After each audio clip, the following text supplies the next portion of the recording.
Matayo igice cy'indwi umurongo wa 24. Ku 24 haravuga ngo uwumva ayo majambo yanje wese uwumva ayo majambo yanje wese akayakora asa n'umuntu w'ubwenge yubatse inzu yiwe ku rutare. Isegenyiragwa inkukurira twaza igihuhuta kirahuhuta bisurira kuri nyanzu ntiyagwa kuko yari imase ku rutare.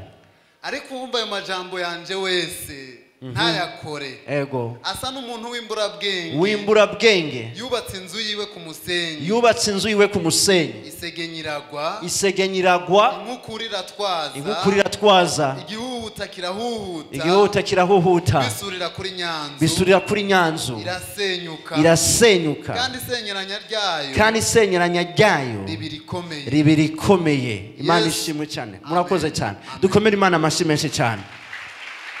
Hallelujah. Hallelujah. Hallelujah. Uyu munsi ngomba kuvuga ibintu bibiri. Ivyo bintu bibiri mpejeje kubivuga turaza kuba duhejeje mu izina rya Yesu Kristo. Yesu ariko araca uyu mugani yariko aravuga aho bubaka. Ngomba kuvuga aho bubaka. Hama ndaza kuvuga ingene bubaka. Imana ishimwe cyane. Ijambo ry'Imana rivuga ikintu gikomeye. Rikavuga ngo umwubatsi w'ubwenge, ikintu gitandukanya bano bubatsi bwari ubwenge bari bafise. Umwubatsi w'ubwenge yubatse inzu ku rutare hanyuma arayubaka. Umwubatsi w'ikijuju w'imburabwenge nawe nyene yubaka inzu. Bose bariko barubaka. Ikibazo nticyabaye ukungene bubaka, cyabaye aho bubatse. Imana ishimwe cyane. Bamaze kubaka, Bibiliya ivuga ngo inkukura iraza, umuyaga uraza. Hanyuma urakoze kwiyumvira ku bantu batazanye Bibiliya. Imana ishimwe cyane. Hallelujah. Hanyuma ibi bintu byose bimaze kuza, murabe kino kintu kimwe. Byose bimaze kuza ntivyari ko birahakana ko bubatse. Byagomba kuraba aho bubatse. Imana ishimwe cyane. Ijambo ry'Imana riravuga ikintu gikomeye. Yesu ariko aravugana n'abafarisayo. Abafarisayo barabarongozi b'idini ariko abarongozi badashobora kubona Imana. Nico gituma Yesu yakunda kubabwira ngo muri impumyi zirongora izindi. Imana ishimwe cyane. Yesu yaravuze amajambo akomeye ku bafarisayo n'abasadukayo, abo twita abanyabwenge b'ivyanditswe.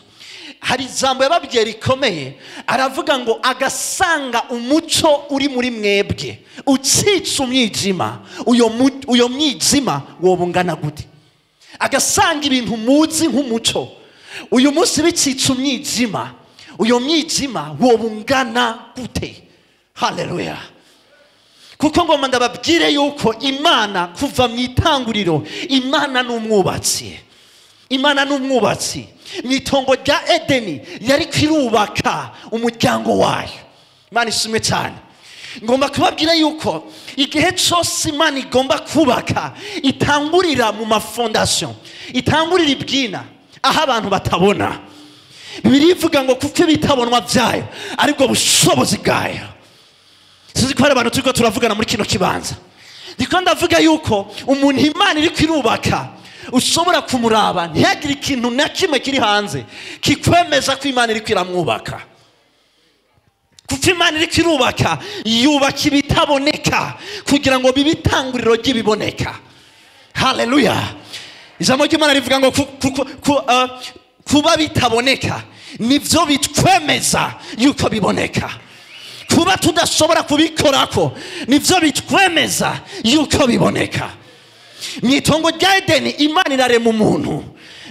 Mitangurira igice cya mbere umurongo wa 26. Bibiliya ivuga ngo reka tureme umuntu. Imana bayivuga mu bwinshi. Imana ivuzwe mu bwinshi ntibisigura ko ari Imana nyinshi, bisigura yuko iyo mvugo yari n'icubahiro cyinshi. Natwe turabikoresha mu bana b'abantu. Baravuga ngo reka tureme umuntu ase natwe abe mu ishusho yacu. Uyu muntu Imana yaramuremye. Mugabo mwitangurira igice cya 2 umurongo w'indwi, Imana itirakora umuntu. Imana yarubatse umuntu mu itanguriro 1:26. Imana irubaka umuntu mu vyumviro vyayo. Mu itanguriro 2:7 ikatifata ico gicapo ikagisirako ivyondo. Icyo ndiko ndavuga mu kubaka, ndiko ndavuga kubaka ko gutangurana na conception, ko gutangurana n'igicapo kiri mu mutwe. Nta muntu yubaka atakiri igicapo. Ico gicapo naco gisikira hataboneka. Haleluya. Shatalamandeba. Haleluya. Iyi nzu murayibona, iyi ngoro y'Imana murayibona. Iyi ngoro y'Imana umunsi umwe yarigeze kuba icafye ku rupapuro. Iyi ngoro y'Imana umunsi umwe yarigeze kuba iri ku rupapuro. Hama umunsi umwe baca baragura amasima barubaka. Ntimwavuze twubake kazoza. Uyu munsi uza kuva ngaho atahitamwe na rimwe ufise atari ukubaka icyo Imana yashize muri wewe mu izina rya Yesu. Haleluya. Iyi nzu ahantu yari icafye naho wari kuzana inyundo ntiwari kuyibomora. Ndabeshya ntibibaho, ntibyari gukunda kwibomoka kuko iracafye. Muga murabe ikintu kimwe, muri irya mirongo ujya muntu yafashe agacapa n'ikaramu, muri uyo murongo we wabona umurongo, ariko wewe yarabona isima, yarabona ivyondo, yarabona amatafari. Ivyo vyose vyari mu karongo kamwe gaciye gusa, ntivyashobora kuboneka. Ariko umu architecte wavyo yaravuga ati uyu murongo uri kurabona kizoba citwa igihome, kandi igihome cubakwa n'isima, cubakwa n'amabuye, cubakwa n'ibi. Nukuvuga ko mwebwe aho mwabona umurongo, wewe yahabona ibikoresho bituma uwo murongo uba igihome. Imana ishimwe cyane. Nico gituma mubona mwitangurira igice cya mbere umurongo wa 26, Satani ntaza kugwanya uwo mwana w'umuntu. Satani ntaza kumugerageza. Satani ntamubwira ivy'igiti, kuko uyu muntu ntaho Satani afisa mukura, ari mu vyumviro vy'Imana. Yabanje kurindira itanguriro 2:7 aho bavuga ngo Imana iraforma umuntu. Itanguriro 2:7 uhoraho Imana agira gute? Kubera yabumvye Satani arashobora gukora ku kibumbano, muga Satani ntashobora gukora ku cyiyumviro kiri mu Mana. Ngomba kukubwira yuko utaraba urusoro mu nda kwa mama wawe, Imana yari ikuzi, yari yarakurobanuye. Ivyo vyumvira Imana yari ifise, Satani ntashobora kubikorako. Ararindiriye ko uyo muntu avuka. Yesaya aravuga ngo Imana iduhaye umwana w'umuhungu. Uyo muhungu bavuze Satani ntiyashobora kumwica. Yaramurindiriye Mariya amuvyaye, atararondera ingene amwica. Mugabo naho yagerageje kumwica, abo yise saba Imana yari yaravuze, uwo Imana yari yaravuze niwe yasigaye. Naho Satani yogira gute, umugambi Imana yashize ku buzima bw'iwawe biragoye kurangizwa n'umunsi umwe mu izina rya Yesu Kristo. Haleluya. Biragoye kurangizwa n'ikigeragezo kimwe mu izina rya Yesu Kristo. Haleluya. Ndakunda kumva abantu bavuga bati urabona ndi mu ishuri ry'Imana, ndiko ndigishwa n'Imana, Imana iri kwiranyubaka biciye mu ngwara. Ngoma ndakwibutsa yuko ingwara zitubaka, ingwara zisambura umubiri. Umwaka wa mbere uragwaye, umwaka wa kabiri uragwaye, umwaka wa gatatu uragwaye. Imana iri kwirakwigisha, Imana iri kwirakwigisha mu kumeneka umutwe, mu kudashobora guhaguruka, mu bubabare bwinshi cyane. Imana iri kwirakwigisha. Ukaca uvuga ati raba na Yobu niko vyagenze. Yobu yari umuntu w'Imana ariko yarababaye. Muga murabi ikintu tudashobora kubona nukwijamo ry'Imana rivuga ngo Yobu mu gice cya 42:5 aravuga igituma ivyo bintu vyose vyamubayeko. Acavuga ngo nari narakumvishije amatwi ariko uyu munsi ndakwiboneye. Iyo biza kuza nari imaze kukubona sinari kubimaramo kino gihe cyose. Imana ntishobora kuguteza ingwara ikirungi ku mwana wayo gukiza ingwara. Imana iteza ingwara si Imana dusenga. ntishobora guteza indwara yongera ikiza indwara. Uyu munsi ngomba sambura idini mu izina rya Yesu Kristo. Ntushobora kuremeshwa nuko umukozi w'Imana yaje arakubwira ati umviriza, iyo ndwara yavuye ku Mana. Nimba indwara by'ukuri yavuye ku Mana, Yesu ku musaraba yari kwakora iki? Igihe avuga ngo byose birarangiye tetelestai, igihe avuga ko birangiye, Yesu yari kwakora iki? Hanyuma nyereka ahantu mu Mana indwara ziva. Mugagenda afise aho no kwereka ugukira kwiwe kuva. Ijambo ry'Imana rivuga ngo mu mishisagu yiwe twakiriye gukira indwara mu izina rya Yesu Kristo. Igihano kituronkesha amahoro cyabaye kuri we, cyabaye kuri we. Reka ndakubwira ikintu kimwe, hari abantu badatahura ibyabaye kuri Yesu. Yesu ntiyikoreye indwara byonyene. Yesu yikoreye icyo bita terminal diseases, yikoreye indwara ku rugezo rwayo rwa nyuma. Reka nisigure mu izina rya Yesu Kristo. Yesu ntiyikoreye malaria ariho igifata umuntu. Yesu yikoreye malaria igeze aho yica umuntu. Kuko iyo yikorera malaria ariho ikigufata, wari kwicwa na malaria igeze kwica umuntu. Yesu yikoreye kanseri, yikoreye sida, yikoreye diabete. Iki ni cyo ngomba kubabwira mu izina rya Yesu Kristo. Ibyo bintu abyikoreye. Mwiyumvire ikintu kimwe, wiyumvire mu byumviro byawe. Umugwayi agwaye kanseri, umugwayi agwaye sida, umugwayi agwaye diabete, umugwayi agwaye malaria, umugwayi agwaye amafiko, umugwayi agwaye igitigu, umugwayi agwaye umutima. Mbwira iminsi uwo muha yo kubaho. Mbwira iminsi uwo muha yo kubaho. Ariko Yesu yarabyikoreye, ntiyigeze yicwa n'indwara. Bibiliya ijambo ry'Imana rivuga ngo mwitongo ry'Getsemani karudas katalaba, mwitongo ry'Getsemani ariko arasenga, aravuga ati data n'ivyaba bishoboka kino gikome nikindengane. Bibiliya ivuga ngo abamarayika batabaraza baramukorera, atarahindura isengesho, ataravuga ngo ntibibe nkuko zenda bigomba ariko bibe nkuko wewe ubigomba. Uwo mwanya nyene imitsi irapasuka, atangura kuva icyuya cy'amaraso.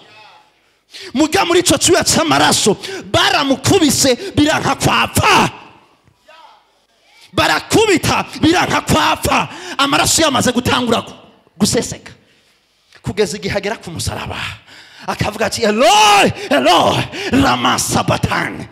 Aravuga ati data data wampebeshejwe n'iki? Hose bariko baramuraba. Yesu ntiyishwe n'icumu, Yesu ntiyishwe n'inkone, Yesu ntiyishwe n'abana b'abantu. Nticyari ikibazo cy'Abaroma. Avuga ngo jewe ndazi gutanga ubugingo bwanje nkongera nkabugarukana. Bafashe ubugingo yabahaye, ntibamwatse ubwo yari afise. Lora sikatalabareba. Nicyo gituma baramukubise, barakubita biranka kwapfa, baramanika biranka kwapfa. Mugiye kubiraba, Yesu niwe yapfuye mu nyuma ya bya bisuma bibiri byose. Ndabesha baje bari kubarageza ati none aha yapfuye nyene, ntibari bazi ko bagomba bacumite icumu ahavuye Eva. Umuntu wa mbere ntiyabyawe, umuntu wa mbere yavuye mu rubavu. Haleluya. Eva yavuye mu rubavu kuko yari umufasha wa Adamu. Ijambo ry'Imana rivuga ngo twebwe turabageni bande ba Kristo Yesu. Ntibacumise urubavu, bariko bugurura umuryango aho isengero rizosohokana mu izina rya Yesu Kristo. Bariko barugurura aho isengero rizosohokana, wari umuryango. Mwibuke ikintu kimwe, iyo bariko baravuga urubavu naho abantu baryamira. Imana yagomba yinjiza abantu mu karuhuko rero. Imana yagomba ibinjize mu isabato. Isabato sumusi, isabato n'umuntu yitwa Yesu Kristo. Ijambo ry'Imana rivuga ngo Imana yavuze ibagaya ko batazokwinjira mu kibanza cy'uburuhukiro kuko banse kwizera. Ntibaruhuka kubera bariko barakora, baruhuka kuko bizeye mu izina rya Yesu. Reka mvuge kino kintu muri Israeli cyace bagitahure. Imana ibonye umwana w'umuntu ikiruhuka. ibintu byose Imana ariko irakora ibonye umwana w'umuntu ahagurutse iziruhuka. N'umwana w'umuntu yabonye Imana acaruhuka. Imana sakaruhuko kanze gusa, nanze ndakaruhuko kayo mu izina rya Yesu Kristo. Ibyo Imana yaruhutse ndiko ndabikora, ibyo ntashoboye ndaruhutse kuko iriko irabikora, kuko atari kubw'ubushobozi, atari kubw'inkomezi, ariko ari kubw'amahemu w'Imana mu izina rya Yesu Kristo. Uyu munsi Imana igomba yubaka abantu muri kino kibanza mu izina rya Yesu. Uyu munsi Imana igomba yubaka abantu muri kino kibanza mu izina rya Yesu. Haleluya. Ijambo ry'Imana rivuga ngo iyo atari Imana yubatse, umwubatsi yubakira ubusa. Iyo atari Imana yubatse, umwubatsi yubakira ubusa. Iyo atari Uhoraho azigamye igisagara, umuteramyi ateramira ubusa. Imana igomba yubake. Harashobora kuba hari abakozi b'Imana benshi muri kino kibanza, ariko ndiko ndavugana nawe ni wewe nyene. Imana irashobora kubaka ikintu kizotuma Uburundi babumenyera kuri wewe.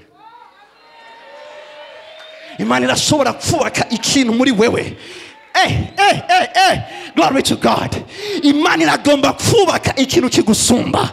Imana iragomba kubaka ikintu n'abazogukomokamwo bazogendera mu mugabane w'Imana yubatse mu izina rya Yesu Kristo. Imana ntigomba kubaka ikintu kizoherana na wewe. Reka mvugane n'abaririmbyi mu izina rya Yesu Kristo. Imana ntigomba kubaha indirimbo izoza muri studio ikamara amezi 3 bikaba biraheze. Imana igomba kubaha indirimbo izomara imyaka 100 abantu bakayiririmba bagacira ingwara, abantu bakayiririmba ingumba zikavyara, kuko amavuta y'Imana adafise imipaka mu izina rya Yesu Kristo. Hari uburozi twanyoye bwitwa ubutumwa bwiza mu izina rya Yesu Kristo. Haleluya. Imana ishimwe cyane. Haleluya. Hari abantu Imana igomba yubake muri kino kibanza. Hari abantu uyu munsi ari ijoro rya nyuma. Imana iza kuri Gidiyone iramubwira ati wa muhizi w'inkomezi we, haguruka. Ikibazo cyari uri umuhizi mugabo yitaye, ntaco ushobora gukora utarahaguruka. Ndazi kuri umuhizi, amaboko yawe arashoboye kumesa, urashoboye kunesha ibihumbi n'ibihumbi, mugabo kubera witaye nanjye sinshoboye kugira icyo nkora. Haguruka. Icyo ni cyambere. Icyo ni cyambere. Abantu ntibahaguruka bahagurutse ku ntebe, abantu bahaguruka bahagurutse mu masengesho. Igihe abantu batanguye gusonza Imana, igihe abantu batanguye kunyoterwa Imana, nicyo gihe cyo guhaguruka. Amen. Haleluya. Haleluya. Haleluya. Muri kino kibanza igihe naza ndiko ndasenga, Imana yanyeretse kino kintu. Imana yanyeretse abantu bafise inda ariko vyanse ko bavyara.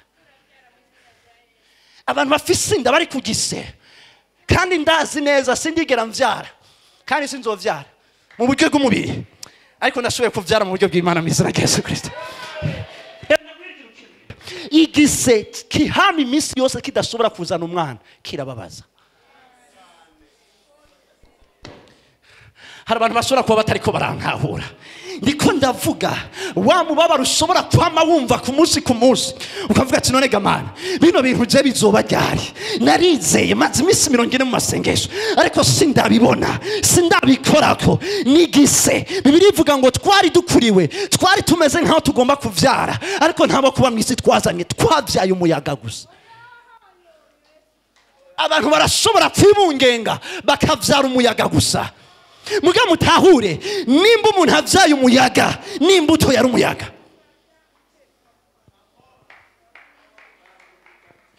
Ngomba mvuga amajambo akomeye mu izina rya Yesu Kristo, ariko atugirira neza. Nanje ngakugira ngo utegwe intege mu izina rya Yesu Kristo. Iyo umwana hejeje kuvyagwa, umuryango urashobora kumwonona cyangwa ukamukomeza.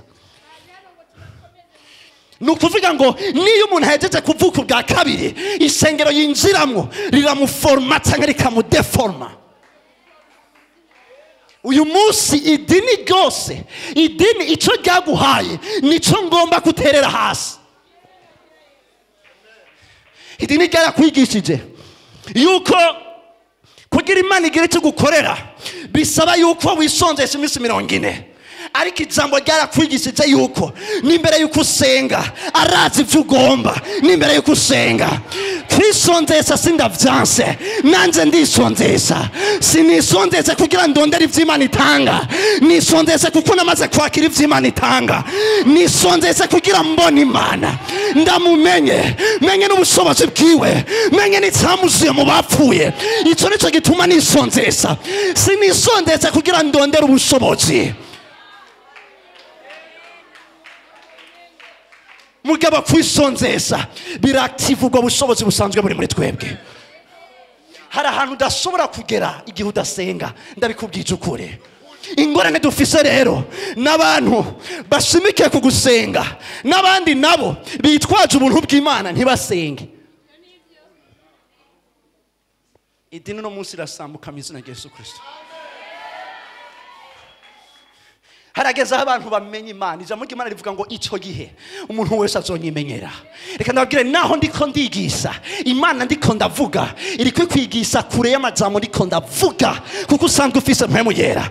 Uyo mpemu wera w'ukuri niyaza kuri mwebwe azobarongora mu kuri kose, ntazobaha ukuri kose, kuko ukuri kose musanzwe mwarakwakiriye, ariko azobarongora mu kuri kose, azobasikana mu vyumba vy'ukuri. Imana ishimwe cyane. Muzomenya ukuri, kandi ukuri kuzobaha kwidegemvya mu izina rya Yesu Kristo. Haleluya. Ngomba ndangize mu izina rya Yesu Kristo. Kalusendele baradaba, manda zikatala badeba, rakusentele barada, gezikala barada bakusketekeleba, ringo zakatakala barada baka, mandu zeketekeleba. Hari umuntu muri kino kibanza ufise ikibazo cy'umugongo. Umunsi umwe warunamye wumva umenga umugongo ucitsemo kubiri, kugeza n'uyu munsi biraza bikagaruka, ukagira uburibwe bwinshi mu mugongo wawe. Aka kanya ndiko ndavuga, ntuze guhaguruka witeze ko bagusengera, uze guhaguruka uri kurira abakusigaye umeze neza mu izina rya Yesu Kristo. Hari abantu Imana igomba ikora ko mu izina rya Yesu Kristo. Hari abantu Imana igomba ikore ko mu izina rya Yesu Kristo. Hari abantu Imana igomba ikore ko mu izina rya Yesu Kristo. Abanyeshuri baje ngaha, Imana ashobora kubakoresha muri etablissement yanyu kugeza umunsi muzogenda ku ishuri bagasanga muri groupe biblique, abadirecteur bakaza bagakorwa ko n'ubushobozi bw'Imana, abankadreur bakaza bagakorwa ko n'ubushobozi bw'Imana. Hari ikintu dutegerezwa kwakira mu izina rya Yesu Kristo. Iyo mana y'idini turayirambiwe. Harageze ko tubona Imana nyaramana, harageze ko tuyibonera mu izina rya Yesu Kristo. Hallelujah. Hallelujah. Hai. Shekeni manda bazuke tele baradaba. Hari umuntu muri kino kibanza afise ugutwi kumwe kutumva neza. Aharaduza ikiganza mu izina rya Yesu Kristo. Aharaduza ikiganza mu izina rya Yesu Kristo. Muhaguruke ku maguru yanyu. Imana igomba ikora ibidasanzwe mu izina rya Yesu Kristo. Imana igomba ikora ibidasanzwe mu izina rya Yesu Kristo. Haleluya.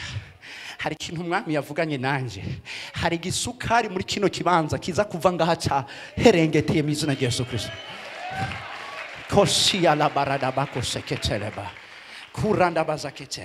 Reka badugisha ikiganza bahaguruke mu izina rya Yesu Kristo. Nuko ahe mama. Shira urutoke muri uko gutwi mu izina rya Yesu Kristo. Hama wugara amaso. Yesu igihe yaduhagukira nkeriko aradufinisha. Bantu b'Imana murumva ico vyasavye ku mwana we. Murazi cyari cy'umugabo yambaye ubusa imbere y'abana, imbere ya nyina. Murumva uwo mubabaro. Cyo gituma Imana ibwira Mariya ati inkota zo gusogota. Urazi cyari cyo kubona umwana wawe amanitswe ku musaraba yambaye ubusa. Amafilme ya Yesu arababesa, nta mpuzu Yesu yari yambaye. Nta mpuzu Yesu yari yambaye. None mwibaza yuko biga bintu yabikoze kugira ngo natwe tubandanye tugwaye. Aka kanya mu izina rya Yesu Kristo, ikintu itsari cyo cyose utashobora kumva, uku gutwi kwawe gutangure kwidegemvye mu izina rya Yesu Kristo. Kubw'ubushobozi bwa mpemu yera. Kubw'ubushobozi bwa mpemu yera. Aka kanya birarangiye mu izina rya Yesu Kristo. Yesu ntiyapfiriye ubusa mu izina rya Yesu Kristo. Haleluya. Mama mbwira umva umeze gute? Ugara kuno gutwe. Ukugare cyane.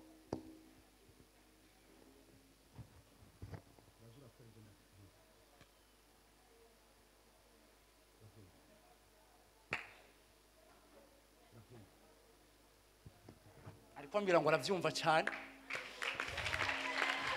Haleluya. Reka nsaba umuntu wo muri Israel church aze ngaha mu izina rya Yesu Kristo. Mama muhaguruke. Imana ntipfupfahaza, Imana irakiza mu izina rya Yesu Kristo. Sinzi gituma ari mwebwe mwaje uyu munsi, ariko umuntu wese yaje ngaha Imana imufitiye urutonde mu izina rya Yesu Kristo. Reka mpamagara umuntu umwe ngaha, mwugara ugutwi kwahora kumva. Haguruka umuntu umwe, ingo nta na kimwe. Imana ishimwe cyane. Kumbura n'igihe wogenda utanye amavuta yo gukiza abagwayi mu izina rya Yesu Kristo. Umwongorere ijambo kandi uvuge bukebuke, nawe araza kuri dusubiramo. Mama ugara ugutwi kwari kumva.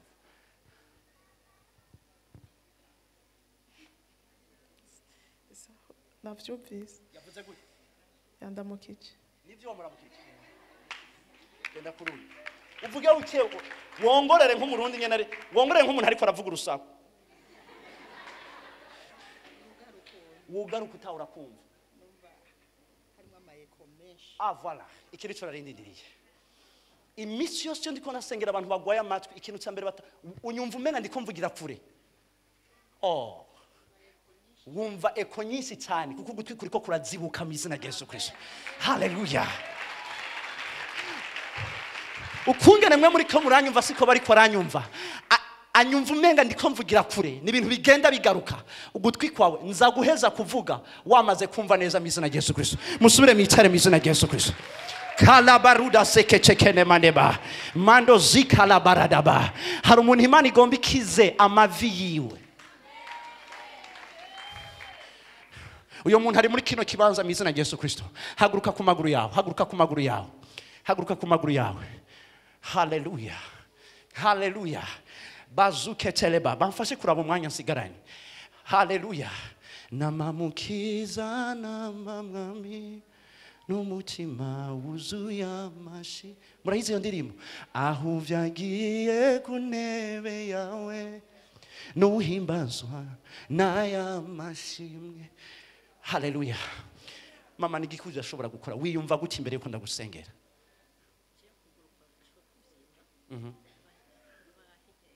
Kuva hirya hejuru. Ugwa. Aha. Harimo ububabare.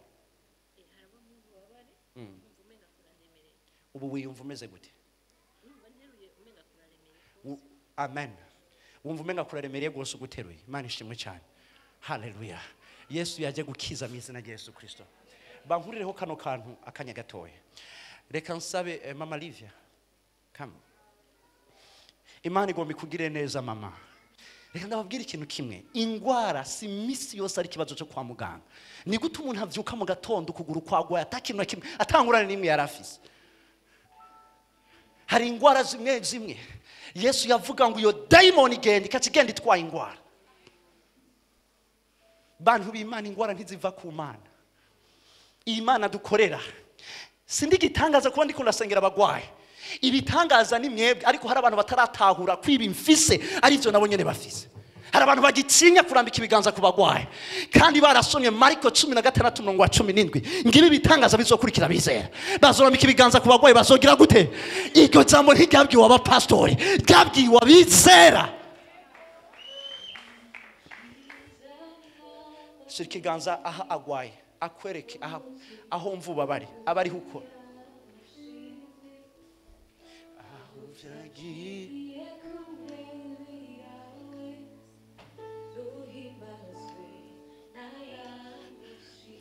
Akakanya mu izina rya Yesu Kristo uburibwe bwose bwari muri uko kuguru, uburemere bwose bwariyo akigushira ku ikiganza, buno buremere burakuvuye ko mu izina rya Yesu Kristo, burakuvuye ko mu izina rya Yesu Kristo, burakuvuye ko mu izina rya Yesu Kristo, burakuvuye ko mu izina rya Yesu Kristo, burakuvuye ko mu izina rya Yesu Kristo, burakuvuye ko mu izina rya Yesu Kristo.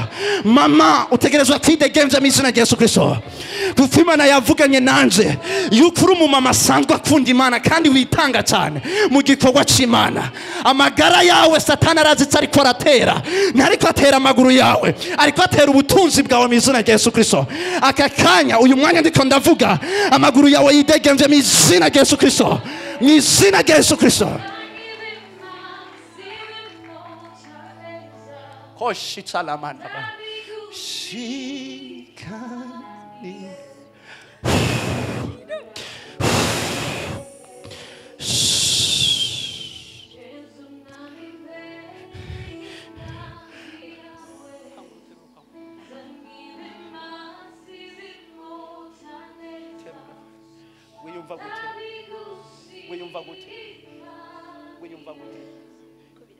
Biriko biraza. Fata ukuboko. Ambura icyo kirato gisigaye. Tambuka mu izina rya Yesu Kristo. Tambuka mu izina rya Yesu Kristo. Tambuka mu izina rya Yesu Kristo. Tambuka mu izina rya Yesu Kristo. Uyu mwanya uri kuratambuka n'icyari gisigaye cyose kiriko kirarengana mu izina rya Yesu Kristo. Mu izina rya Yesu Kristo. Mu izina rya Yesu Kristo. Tambuka mu izina rya Yesu Kristo. Uri kutambukira mu kibengebenge cyamwe mu yera. Ahantu uri kuratambukira nta ngwara zibayo. Nta buribwe bubayo mu izina rya Yesu Kristo. Sitala baradaba. Mbwira ubu wiyumva gute?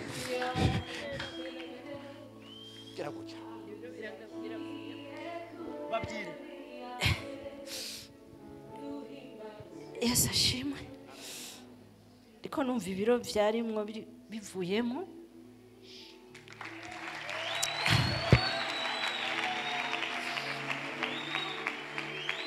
Kuva mu gatondo bambwiye ngo ngende kwa muganga. Ndavuga nije nta kwa muganga nja kubera ndazi ko atangwara ngwaye.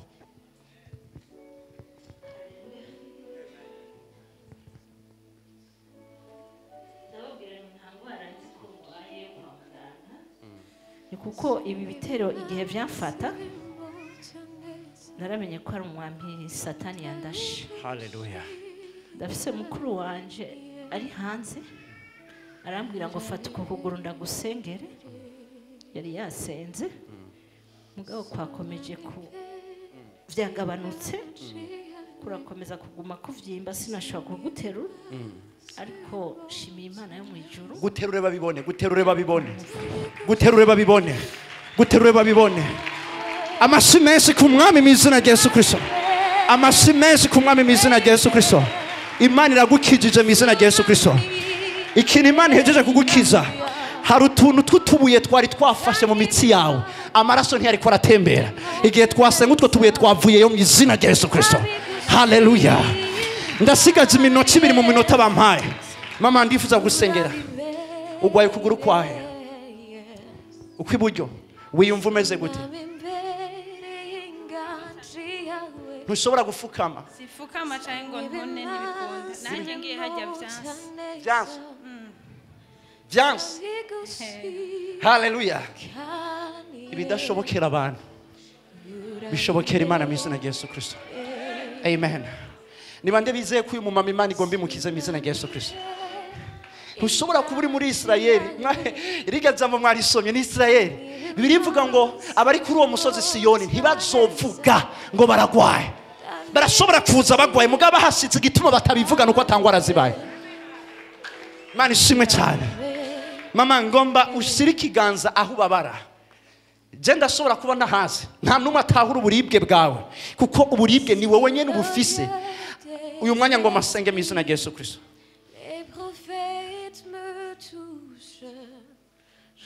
Mu izina rya Yesu Kristo.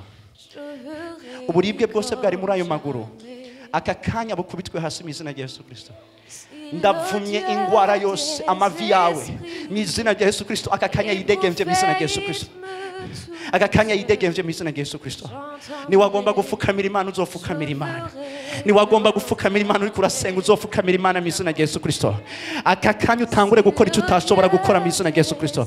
Tangure gukora icyo utashobora gukora mu izina rya Yesu Kristo. Mu izina rya Yesu Kristo. Urakoze mpemu yera. Aha. Ubu arashoboye gufukama mu izina rya Yesu Kristo. Arashoboye gufukama mu izina rya Yesu Kristo.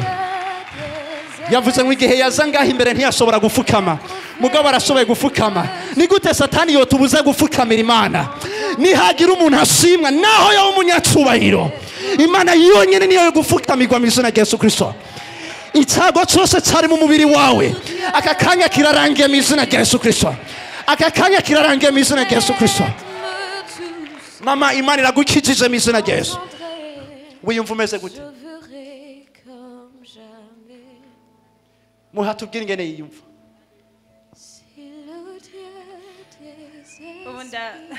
Aguma yumva yo kwiyumviriza ntarabyizera avuga ati byagiye. Yahejeje. Hallelujah. Dukomere Imana amashyi menshi mu izina rya Yesu Kristo. Hallelujah. Hallelujah. Hallelujah. Abanyeshuri ndaza kubasengera mu izina rya Yesu Kristo. Imana yavuganye nanze ko muri mwebwe harimo abapastori isi itazoshobora kwirengagiza mu izina rya Yesu. Ntihakagira umuntu abagayira ubusore bwanyu, ntihakagira umuntu abagayira ubukumi bwanyu. Ijambo ry'Imana rivuga ngo mbega hari icyiza cyova i Nazareti, ariko umukiza wacu yavuye i Nazareti. Muri iyo myaka mike yawe, muri uko kudashobora kwawe, Imana igomba ihakura igikoresho gikomeye mu izina rya Yesu Kristo. Kuko ubushobozi bwa mpemu yera. Hari umuntu umwe wa nyuma nifuza gusengera imbere ko turangiza. Uyu muntu afise ikibazo cyo kuvumuna. Afise ikibazo cy'amaraso akunda guca mu zuru. Aharaduza ikiganza cyiwe mu izina rya Yesu Kristo. Hallelujah. Ingo ngaha. Kuko bigomba birangire mu izina rya Yesu Kristo. Hallelujah. Munyaruke ndumuvugishwa ndazi icyo ndiko ndavuga nawe utokiriza no gusanga ahuri. Shikala barada basoko chekereba. Umwe muri mwebwe kazi. Umwe muri mwebwe muri ko muraza. Ikibazo afise gifatanye n'ubwonko bwiwe. Arafise ikibazo cyo kwibagira cyane gose. Yes. Uyu mwanya Imana igombe bakize. Papa, ingo barambike ku kiganza mu izina rya Yesu Kristo. Et que ma vie te plaise à jamais. Que chaque jour je demeure à tes pieds. Pour t'offrir ma vie en sacrifice. Comme un parfum de qui s'offre à chacun. La grande prière qui ndatura ngo mu izina rya Yesu iyi dayimoni yatuma bava amaraso mazu ndayivumye ngo mu izina rya Yesu iyo migende y'amaraso ihagarara uhereye none kuboko kwawe nyenijuru kuvure iyi migende y'amaraso ihagarare ndasenyuye ubwo bushobozi bw'izo mbizi mu izina rya Yesu Kristo wamyeho uriho kandagiraze ari wasumba byose ndavuga ngo Imana murekure kandi usohoke murekure mu izina rya Yesu murekure kandi usohoke mu izina rya Yesu cyaho waciye mu kwinjira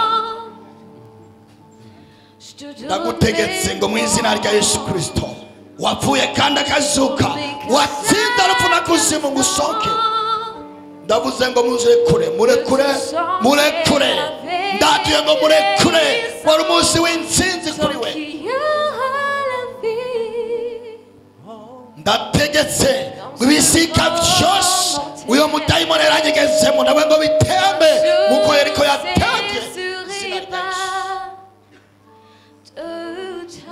ndasanga akanya iminyororo yose ari mu boshe imuveko abohoke ndakamije ubasha bw'izina rya Yesu bwari bwicaye ku bugingo bwiwe ibiganza vyiwe byose n'ibirenge vyiwe ndabitegetse kubohoka ijana kwijana are dayimoni sohoka nagutegetse ngo sohoka mu izina rya Yesu Kristo umwe yapfa akazuka umwe yabamba ku musaraba igorigota aresoka vayo ndaharura rimwe gushika kundwi wewe nyene iminyororo ya mbere iveko ivundo rya mbere rekura ivundo rya kabiri rekura ivundo rya gatatu rekura ivundo rya kane rekura ivundo rya gatanu rekura irya gatandatu ngo rekura n'ivundo ry'irware. Thank you Jesus. Hallelujah. Data ni wakirishimye ibiganza byawe nibyo bikiza indwara n'ubu ndamusengeye guhereye none iri joro n'iby'agakiza kabo bizemenyekane mu ijuru no mu isi ko ari amaraso ya Yesu akiza akabohora kandi abantu bagahabwa kwidegembya. Izina rya Yesu turabarambitse ku biganza wisaha n'aka kanya agakiza kawe kabe kuri bo mu izina rya Nazareti. Amashyi menshi ku mwami mu izina rya Yesu Kristo. Abanyeshuri bari ngaha bahaguruke, abanyeshuri bari ngaha bahaguruke.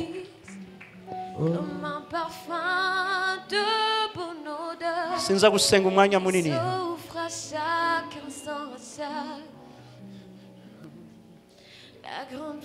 Reka mushyire ikiganza ku mutwe wanyu.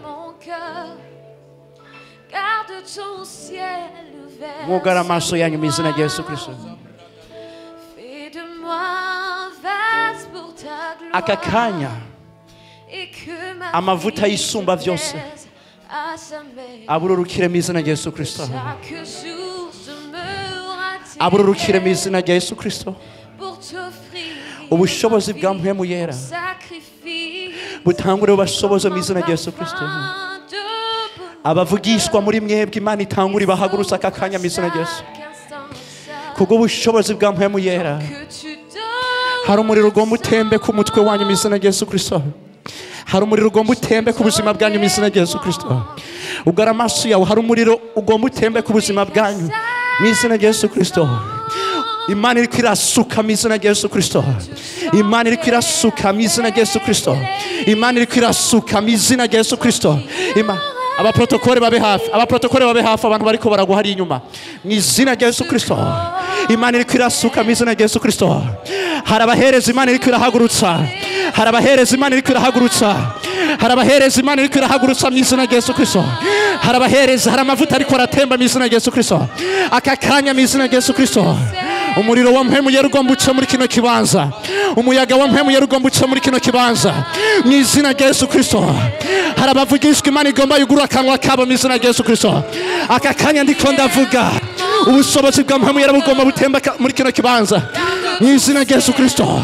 Uri gikoresha Imana igomba ihagurutse, uri gikoresha Imana igomba ihagurutse mu izina rya Yesu Kristo. Uri gikoresha Imana igomba ihagurutse mu izina rya Yesu Kristo. Uri gikoresha Imana igomba ihagurutse mu izina rya Yesu Kristo. Aka kanya ndiko ndasenga. Je demeure à tes pieds. Umaze igihe uri kurasenga uvuga uti Imana nanjye ndashaka gukoreshwa nawe, nanjye ndashaka kukubona. Maze igihe uri kurasenga uryama amajoro wisonzesha ubwira Imana uti Imana ndagomba kukubona. Uyu mwanya ndiko ndasenga mu izina rya Yesu Kristo. Imana igukoreko mu izina rya Yesu. Imana igukoreko mu izina rya Yesu Kristo. Amavuta ya mpemu yera atangure gutembera guhera iburyo bwanze gushika ibubamfu bwanze. Amavuta ya mpemu yera agenda mu izina rya Yesu Kristo. Amavuta ya mpemu yera agenda mu izina rya Yesu Kristo. Ikiganza cy'Imana kigukoreka mu izina rya Yesu Kristo. Rimwe, kabiri, gatatu, kane, gatanu, gatandatu, indwi mu izina rya Yesu Kristo. Sikatala baradaba semba radoske tele baradaba koseke tekeleba. Holy Spirit